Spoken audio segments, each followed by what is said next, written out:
Hello everyone, my name is Vishal Shukla. I am working in ITM group of institution as an assistant professor in Department of Mechanical Engineering.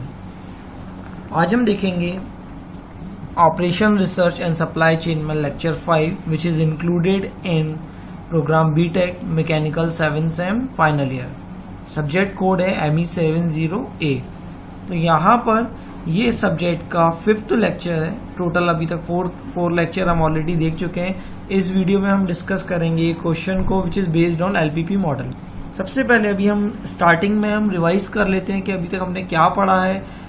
इस lecture से पहले हम क्या क्या complete कर चुके हैं उसका एक क्विक रिवीजन कर लेते हैं. तो हमने लेक्चर फर्स्ट में देखा था इसके इंट्रोडक्शन पार्ट में overview of the subject, all content हमने समझा था, स्कीम देखी थी. Then in second part we have discussed about the introduction of LPP. LPP model क्या होता है, लीनियर प्रोग्रामिंग क्या होता है, क्यों हम लीनियर प्रोग्रामिंग को पढ़ते हैं, क्या रिक्वायरमेंट हमें पड़ी है लीनियर प्रोग्रामिंग की, ये सब हमने देखा था. वहाँ पर ज़रूरत क्यों पड़ी, ऑप्टिमाइजेशन की ज़रूरत क्यों पड़ी है, हमारे पास लिमिटेड रिसोर्सेज होते हैं तो हमें ऑप्टिमाइजेशन क्यों ज़रूरी हो जाता है. तो ये सब हमने पढ़ा था. फिर वहाँ से हमने डिसाइड किया था कि जो लीनियर प्रोग्रामिंग मॉडल होता है उसमें बेसिकली हम जब फॉर्मुलेट करते हैं तो 3 पैरामीटर के ऊपर हम वर्कआउट करते हैं. पहला पैरामीटर होता है हमारा डिसीजन वेरिएबल, सेकंड पैरामीटर होता है हमारा ऑब्जेक्टिव फंक्शन या एम होता है हमारा मैक्सिमाइजेशन ऑफ प्रॉफिट और मिनिमाइजेशन ऑफ मीन्स जो भी हम पेमेंट करते हैं उसका मिनिमाइजेशन. थर्ड पॉइंट हमने देखा था कंस्ट्रेंट या लिमिटेशंस जो हमारे होते हैं. ये सब हमने डिस्कस किया था. ठीक है. और fourth means third video lecture में हमने समझा था एलपीपी मॉडल में किस तरह से हम एलपीपी को फॉर्मुलेट करते हैं. तो फॉर्मुलेशन हमने देखा था. फोर्थ वीडियो लेक्चर में हमने देखा था किस तरह से एलपीपी मॉडल को प्रोग्राम मीन्स जो एलपीपी मॉडल होता है उसमें ग्राफिकली किस तरह से हम एक सॉल्व करते हैं. तो हमने एक प्रॉब्लम को लिया था. मीन्स वो प्रॉब्लम एक तरह से क्या था, समझाने के लिए उस प्रॉब्लम को मैंने यहाँ लिया था. लेकिन इस वीडियो लेक्चर में जो कि 5th लेक्चर है यहाँ पे पूरे प्रॉब्लम को प्रॉपरली मैं समझाऊंगा यहाँ पे स्टार्टिंग से. ठीक है. तो सबसे पहले हम अब इस वीडियो लेक्चर पर आ जाते हैं, इसके कंटेंट पर आ जाते हैं. क्या है इस वीडियो लेक्चर में, तो हम इसका अब कंटेंट देखते हैं. यहाँ पे सबसे पहला पार्ट है हमारा इंट्रोडक्शन, ये जो आउटलाइन इस वीडियो लेक्चर की है. Then we will study the question, कौन सा क्वेश्चन हम यहाँ करने वाले हैं. SELO देखेंगे हम. Then at the last references. ठीक है. तो इंट्रोडक्शन में सिंपल मैंने यहाँ लीनियर प्रोग्रामिंग की डेफिनेशन ली है जिसको हम ऑलरेडी डिस्कस कर चुके हैं. It is a method to achieve the best outcome such as maximum profit और लोअर कॉस्ट. तो यहाँ पर एक मैथमेटिकल मॉडल बनाते हैं, एक मैथमेटिकल रिलेशन रहता है, उसमें हम बेस्ट ऑप्टिमल सॉल्यूशन को फाइंड करते हैं. ठीक है. तो ये हमारा एक क्वेश्चन है. क्वेश्चन को पढ़ लेते हैं. A firm manufacture 2 product A and B on which profit earned per unit are ₹3 and ₹4 respectively. Each product is processed on 2 machine M1 and M2. Product A require 1 minute of processing time on M1 and 2 minute on M2, while B require 1 minute on M1 and 1 minute on M2. Machine M1 is available for not more than 7 hours 30 minutes, while machine M2 is available for 10 hours during any working days. Find the number of units of product A and B to be manufactured to get maximum profit. तो ये हमारा question है, इसको हम solve करेंगे. इससे पहले हम देख लेते हैं, सॉल्व करने से पहले जब इस क्वेश्चन को हम सॉल्व कर लेंगे तो क्या हमें SELO मिलेंगे, means student effective learning outcome. तो ये कुछ पॉइंट्स है जो इस प्रॉब्लम को सॉल्व करने के बाद हम इजीली गेन कर सकते हैं कि स्टूडेंट जो अगर इसको प्रॉपरली सॉल्व कर लेगा तो इन पॉइंट पर वो फुलफिल करेगा. देन एट द लास्ट जब हम ये रेफरेंसेस भी यूज कर सकते हैं, इन बुक्स को प्रेफर कर सकते हैं सब्जेक्ट के लिए. ठीक है. तो हम आ जाते हैं अब डायरेक्टली क्वेश्चन पर. इस क्वेश्चन को हम अब सॉल्व करते हैं और देखते हैं किस तरह से हम बेस्ट ऑप्टिमल सॉल्यूशन इसका हम फाइंड करेंगे. तो अब हमने जो क्वेश्चन देखा है यहाँ पर जिसको हम आज सॉल्व करेंगे, सबसे पहले यहाँ पर हम उसकी टेबल फॉर्म कर लेते हैं. तो हम स्टार्ट कर रहे हैं इस क्वेश्चन का solution. We will form a table. Tabular form में हम कन्वर्ट करेंगे अपने क्वेश्चन को.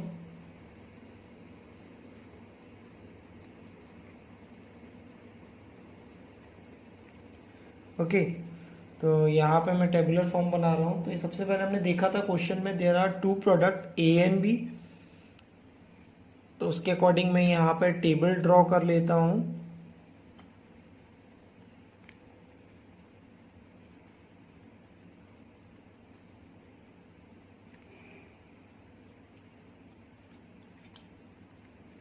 यहाँ पर फर्स्ट कॉलम में ले रहे हैं हम मशीन के बारे में, मशीन। ओके, उसके बाद फिर हमारा प्रोडक्ट है, तो प्रोडक्ट्स आ जाएंगे हमारे।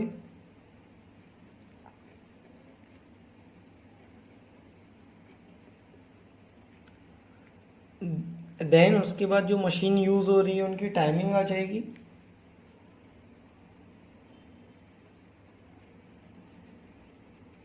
ठीक है, तो इस तरह से हम डिवाइड कर रहे हैं यहाँ पर अपनी टेबल को।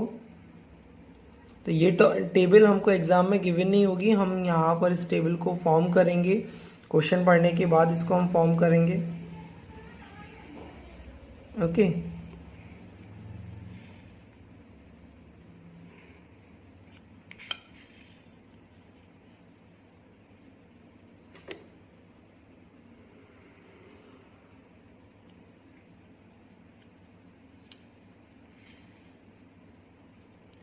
तो ये मैं टेबल कंप्लीट कर देता हूँ। जो भी डाटा गिवन है वो यहाँ पर एंटर कर देंगे। अब यहाँ पे दो प्रोडक्ट की बात कर रहे हैं इस क्वेश्चन में। फर्स्ट प्रोडक्ट है हमारा ए और दूसरा प्रोडक्ट है हमारा बी, तो वो मेंशन कर देता हूँ मैं यहाँ पे, प्रोडक्ट ए और सेकंड प्रोडक्ट है हमारा बी। ठीक है, तो दो प्रोडक्ट के बारे में हम बात कर रहे हैं। मशीन M1 और M2 के बारे में हम इस क्वेश्चन में बात कर रहे हैं।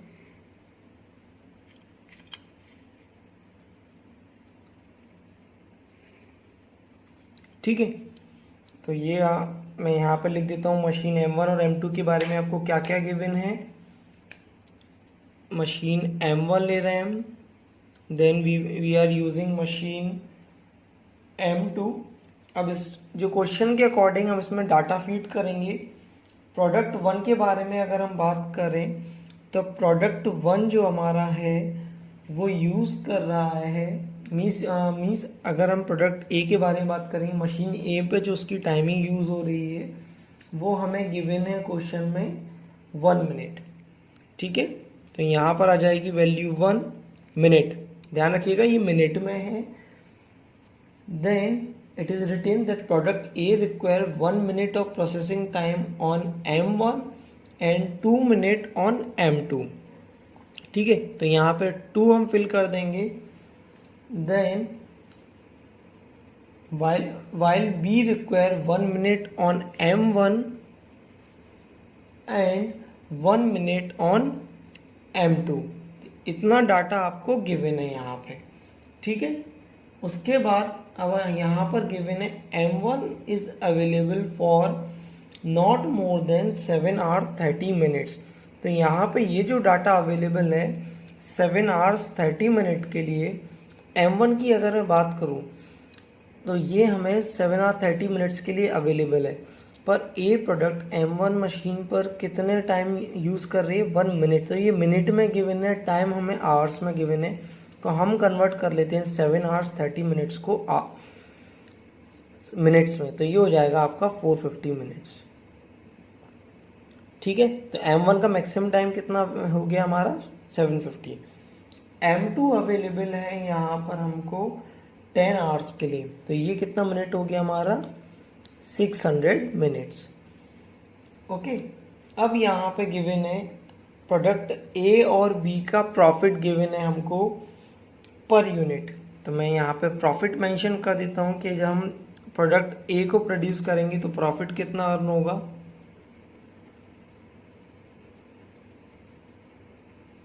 ठीक है, तो प्रॉफिट ए से जो प्रॉफिट आ रहा है यहाँ पे वो है 3 रुपीज।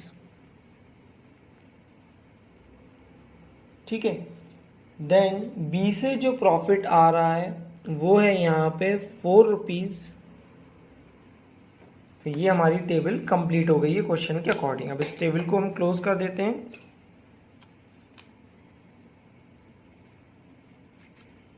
ओके, ये जो मैं टेबल थी उसको मैं यहाँ क्लोज कर रहा हूँ। अब इसको हमने कन्वर्ट कर लिया है टेबुलर फॉर्म में, तो हमारा फर्स्ट पार्ट कंप्लीट हो गया है। ठीक है, टेबुलर फॉर्म वाला पार्ट हमने कंप्लीट कर लिया है यहाँ पर। अब आ जाते हैं सेकंड पार्ट। सेकंड पार्ट में यहाँ पे formulation of linear programming model means LPP. तो यहाँ पे मैं लिख देता हूँ सेकंड पार्ट मीन्स जिसको जो मीन्स हमारा जिसको हम मैक्सिमम फर्स्ट पार्ट मानते हैं, क्योंकि कई बार क्वेश्चन में अगर टेबल गिवन होती है तो फिर हम टेबल फॉर्म नहीं करते, लेकिन इस क्वेश्चन में टेबल गिवन नहीं थी तो इसलिए यहाँ पे ये मेरा फर्स्ट पार्ट हो गया है। तो जनरली हम एज्यूम करते हैं कि फर्स्ट पार्ट होता है हमारा फॉर्मुलेशन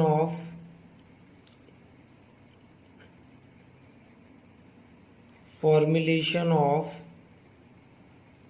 लीनियर प्रोग्रामिंग मॉडल। मैं यहाँ पे जनरली इसको एलपीपी लिख देता हूँ। ठीक है, अब आपको एलपीपी फॉर्म करना है। यहाँ पर किस तरह से ये फॉर्म होगा ये हम इस टेबल के अकॉर्डिंग बनाते जाएंगे। सबसे पहले हमने पढ़ा था यहाँ पर ऑब्जेक्टिव फंक्शन। ऑब्जेक्टिव फंक्शन के बारे में हम बात कर लेते हैं। तो हमारा एम क्या होता है, यहाँ पर हमारा एम होता है मैक्सिमम प्रॉफिट। ठीक है, जब फॉर्मुलेशन ऑफ एलपीपी मॉडल की हम बात करते हैं तो हमने दो पॉइंट्स पढ़े थे। एक है आपका डिसीजन वेरिएबल। ठीक है, डिसीजन वेरिएबल हम यहाँ पर लेते हैं। डिसीजन वेरिएबल में हमें एक वैल्यू लेनी पड़ेगी। तो हमारा यहाँ पे क्वेश्चन क्या है, कितने नंबर ऑफ यूनिट्स लें हम प्रोडक्ट ए और बी के। ठीक है, तो यहाँ पे सबसे पहले मैं एज्यूम कर लेता हूँ late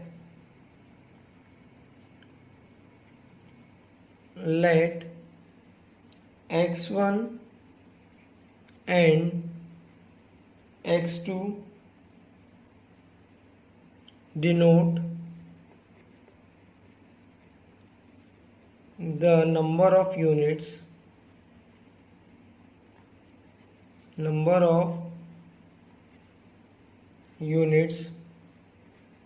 of product A and B। ठीक है, तो ये हमने एज्यूम किया है। तो ये जो हमारा पार्ट हो गया है इतना, इसको हम बोलते हैं डिसीजन वेरिएबल्स। तो ये हमारे क्या हो गए, डिसीजन वेरिएबल। तो ये हमने यहाँ पर शो कर दिया है डिसीजन वेरिएबल के बारे में, क्योंकि ये क्वेश्चन मैं आपको क्लियरली एक्सप्लेन कर रहा हूँ, इसलिए एक पॉइंट को मैं बताता जाऊँगा। इतना पार्ट हमारा क्या हो गया है, ये डिसीजन वेरिएबल। ठीक है, मैं यहाँ पे मेंशन कर देता हूँ, these x1 and x2 are the decision variables.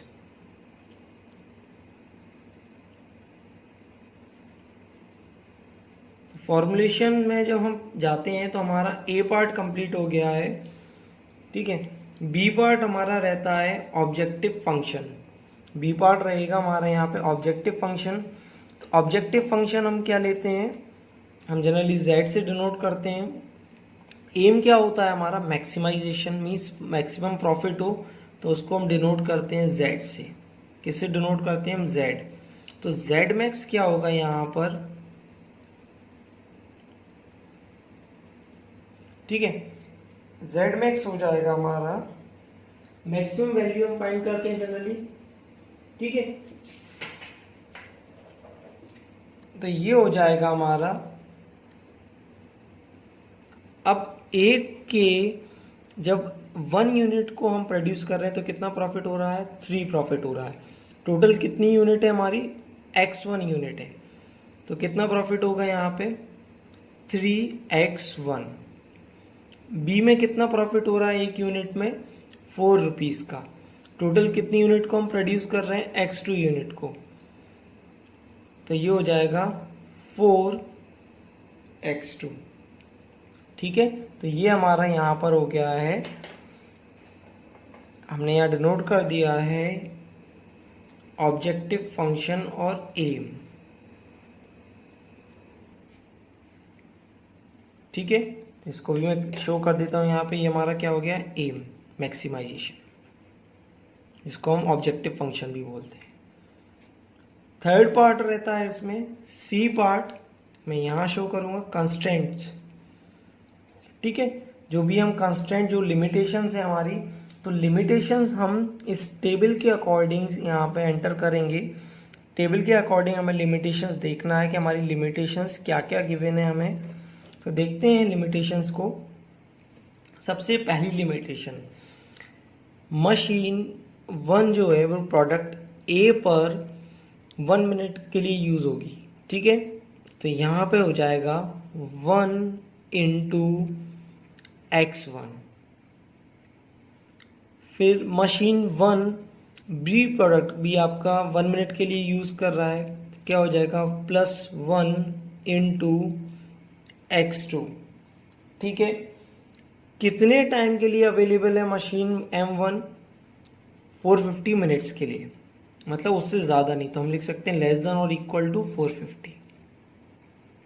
Okay, तो ये फर्स्ट कंस्ट्रेंट हो गया हमारा।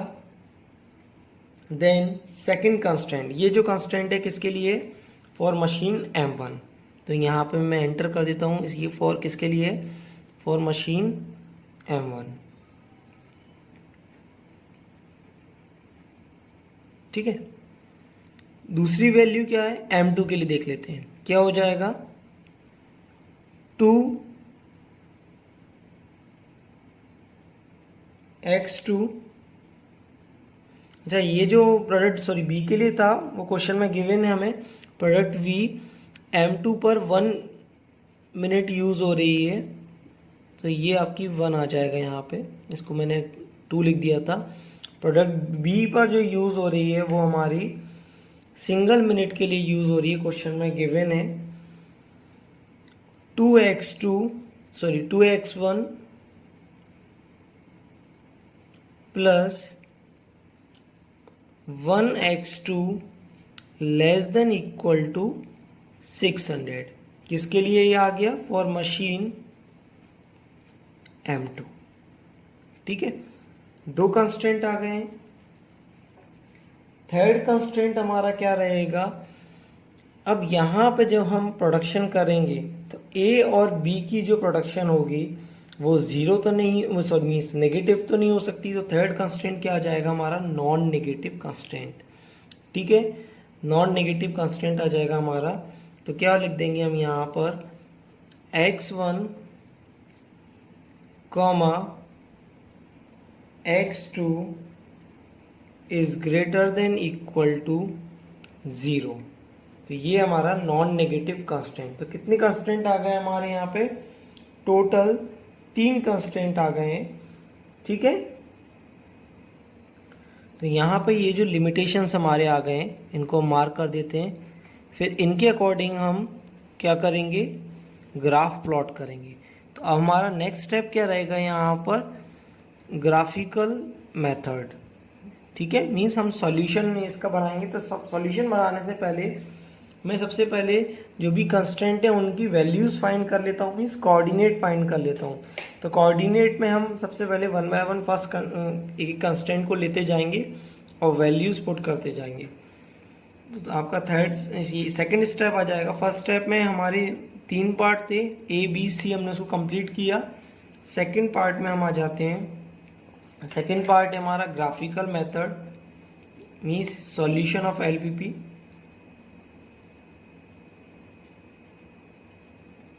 तो यहाँ पर हम बात कर रहे हैं ग्राफिकल मेथड के बारे में।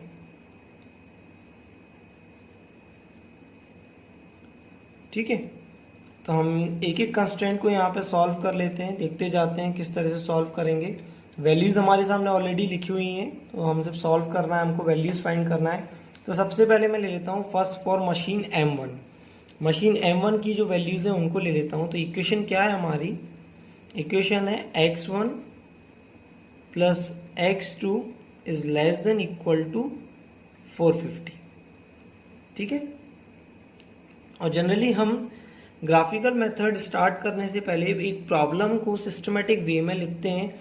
तो पूरे एम और कंस्ट्रेंट को इस तरह से लिखते हैं, वो भी मैं यहाँ पे मेंशन कर देता हूँ कि किस फाइनल जो हमारा रहता है क्वेश्चन, जब अगर शॉर्ट में आपसे पूछा जाए तो किस तरह आप लिखोगे। तो हम लिखते हैं Z max equal to 3x1 plus 4x2 subjected to constraint x1 plus x2 less than equal to 450, 2x1 plus x2 less than equal to 600, x1 greater than equal to 0, x2 greater than equal to 0। तो ये होता है हमारा short way में पूरे question को लिखना। जो भी क्वेश्चन में गिवन था उसको हमने शॉर्ट फॉर्म में इस तरह से मेंशन कर दिया है। अब हम यहाँ पे सबसे पहले कंस्टेंट की वैल्यू सॉल्व करेंगे। तो मैं एज्यूम कर लेता हूँ मुझे x1 और x2 की वैल्यू फाइंड करना है, इनके कोऑर्डिनेट फाइंड करना है। तो पहले मैं एज्यूम कर लेता हूँ late x2 is equal to 0। ठीक है, लेट x2 इक्वल टू 0। तो यहाँ पर जब x2 0 हो जाएगा तो x1 क्या आ जाएगा हमारा, x1 आ जाएगा 450। ठीक है, फिर हम एज्यूम करेंगे लेट x1 इक्वल टू 0। तो x2 क्या आ जाएगा इस केस में, ये लेस देन इक्वल टू आ जाएगा। ठीक है, x2 क्या आ जाएगा यहाँ पे, लेस देन इक्वल टू 450। ठीक है, अब सेकेंड इक्वेशन, सेकेंड कंस्ट्रेंट के लिए हम बात कर लेते हैं। 2x1 plus x2 less than equal to 600। तो मैं यहाँ पे अब एज्यूम कर रहा हूँ लेट x2 इक्वल टू 0। तो x1 क्या आ जाएगा, लेस देन इक्वल टू 300। फिर मैं एज्यूम कर रहा हूँ लेट x1 इक्वल टू 0। तो x2 क्या आ जाएगा, लेस देन इक्वल टू 600। ठीक है, अब जब आपने ये एज्यूम करा है तो इनके अकॉर्डिंग कोऑर्डिनेट्स क्या आ रहे हैं, तो कोऑर्डिनेट मेंशन कर देता हूं मैं। पहला कोऑर्डिनेट आपका आ रहा है 450, 0। तो यहाँ पे मैं मेंशन कर रहा हूं 450, 0। ठीक है, इस लाइन के लिए। और एक और क्या आ रहा है, एक आ रहा है आपका 0,450, 0,450। ठीक है, अब यहां पर जो कोऑर्डिनेट आ रहे हैं वो क्या आ रहे हैं हमारे 300,0, 300,0। और दूसरा कोऑर्डिनेट क्या आ रहा है इस लाइन का 0,600, 0,600। तो ये हमारे कोऑर्डिनेट्स आ गए स्ट्रेट लाइन के। अब हम ग्राफिकल मेथड पर आ जाते हैं और इसको सॉल्व करेंगे। अब यहाँ पर मैंने एक्स वाई लाइन ड्रॉ कर लिए, मीन्स एक्स एक्सिस और वाई एक्सिस ड्रॉ कर लिए। एक्स एक्सिस पे हमारा आ जाएगा यहाँ पर x1 और वाई एक्सिस पे आ जाएगा x2। ठीक है, तो हमने जो दो स्ट्रेट लाइन पढ़ी है यहाँ पे, जो इक्वेशन बनी है उसके कोऑर्डिनेट भी फाइंड कर लिए हैं और वो कोऑर्डिनेट्स हमारे आ रहे हैं। ठीक है, तो वो मैं आपको यहाँ पे शो कर देता हूँ आपके कोऑर्डिनेट्स की वैल्यू क्या आ रही है। पहले कोऑर्डिनेट हमारे आ रहे हैं 450, 0 और दूसरा कोऑर्डिनेट है 0,450। ठीक है, तो ये और ठीक है, तो इसको मैं पहले ड्रॉ कर देता हूँ। सबसे पहले पॉइंट मार्क कर लेते हैं हम 450, 0। तो 450, 0 कहाँ पे आ जाएगा, ये हो जाएगा आपका इस लाइन पे कहीं आ जाएगा। तो मैं मार्क कर लेता हूँ, तो इस लाइन पे एक पॉइंट मार्क कर लेता हूँ मैं, ये मैं मार्क कर रहा हूँ यहाँ पे। ठीक है, इसकी वैल्यू हो जाएगी 450, 0। दूसरा क्या है आपका 0,450, तो ये पॉइंट यहाँ आ जाएगा। तो फर्स्ट स्ट्रेट लाइन हमारी ड्रॉ हो जाएगी, इसके कोऑर्डिनेट क्या हो जाएंगे 0,450। तो फर्स्ट स्ट्रेट लाइन में ड्रॉ कर रहा हूं।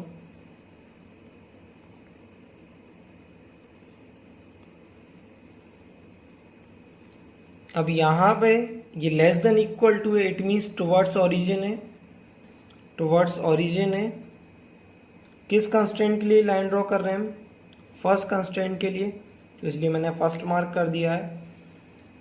ठीक है, सेकेंड लाइन के जो कोऑर्डिनेट आए हैं वो हमारा आया है यहाँ पर 300,0, तो 300,0 पहले हम मार्क कर देते हैं।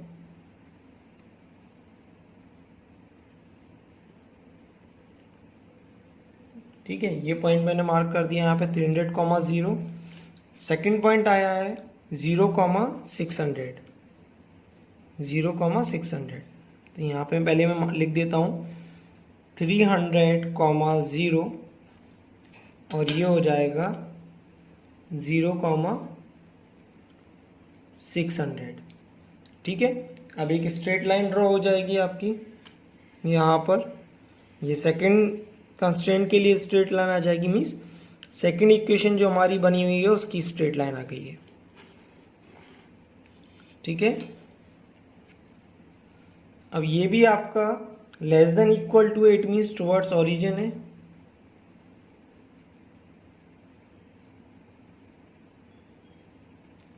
ठीक है, तो ये भी आपका टुवर्ड्स ओरिजिन रहेगा।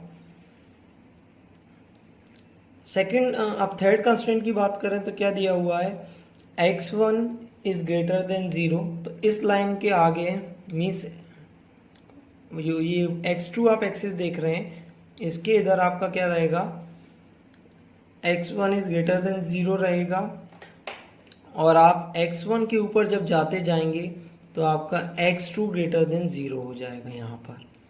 ठीक है, अब आपको इन एरो के अकॉर्डिंग बाउंडेड रीजन सेलेक्ट करना है, मीन्स कॉमन रीजन सेलेक्ट करना है। तो वो कॉमन रीजन क्या होगा मैं देख लेता हूँ। ये वाली जो आप लाइन देख रहे हो, इस लाइन के ऊपर जाना है, इस लाइन के राइट साइड शिफ्ट होना है, और ये ग्रीन लाइन जो आप देख रहे हो इसके अंदर आना है, क्योंकि बिकॉज लेस देन 0 था। ये आप रेड कलर से जो लाइन देख रहे हो इससे भी आप अंदर की तरफ आना है, मीन्स टुवर्ड्स ओरिजिन है। तो कॉमन रीजन जो आपको मिलेगा वो ये है, मिलने वाला है कॉमन रीजन। ये हमारा कॉमन रीजन होने वाला है यहाँ पे। ठीक है, कॉमन रीजन है, इसी को हम बोलते हैं फीजिबल रीजन। अब यहाँ पे जो पॉइंट है उनको हम मार्क कर देते हैं। ये पॉइंट ए ले लेता हूं मैं, ये पॉइंट बी हो जाएगा, ये पॉइंट सी ले लेते हैं, ये पॉइंट डी ले लेते हैं। ठीक है, टोटल इतने पॉइंट मिले हैं। अब इन पॉइंट में से ए की वैल्यू हमारे पास है, बी पॉइंट की वैल्यू है, सी की हमें फाइंड करना पड़ेगा, डी की हमारे पास ऑलरेडी गिवन है। तो सी को हम फाइंड कर लेते हैं। सी की वैल्यू कैसे फाइंड होगी, तो सी हमें देखना पड़ेगा किन दोनों लाइन की इंटरसेक्टिंग पॉइंट से बन रही है। तो ये सी आपकी बन रही है फर्स्ट और ये सेकंड लाइन। आप ये सेकंड मीन्स सेकंड इक्वेशन के इंटरसेक्टिंग पॉइंट से, लाइन के इंटरसेक्टिंग पॉइंट से बन रही है। तो फर्स्ट लाइन जो हमारी है उससे हम एक इक्वेशन उसकी इक्वेशन लिख लेते हैं पहले। ठीक है, तो फर्स्ट लाइन की इक्वेशन हमारी x1 plus x2 less than equal to 450। Second line है हमारी 2x1 plus x2 less than equal to 600। अब इसको सॉल्व करना है और सी पॉइंट के हमको वैल्यू फाइंड करना पड़ेगी यहाँ पे। ठीक है, तो हम वैल्यू फाइंड कर लेते हैं किस क्या वैल्यू होने वाली है यहाँ पे। तो सबसे पहले इन दो इक्वेशन को सॉल्व करना पड़ेगा आपको। अब इसको हम इजीली सॉल्व कर सकते हैं। सबसे पहले मैं यहाँ कैंसिल आउट कर देता हूँ, तो हमें मिल जाएगा, इसको हम सॉल्व करेंगे तो हमें मिलेगा x1 is less than equal to 150। क्या किया मैं लिख देता हूँ यहाँ पे, सेकेंड इक्वेशन में से फर्स्ट को सब्ट्रैक्ट कर दिया है, तो हमें क्या मिल गया है, x1 is less than equal to 150। ठीक है, जब x1 की वैल्यू आपको 150 मिल गई है तो x1 को हम पुट कर देंगे 150, तो हमें x2 की वैल्यू मिल जाएगी।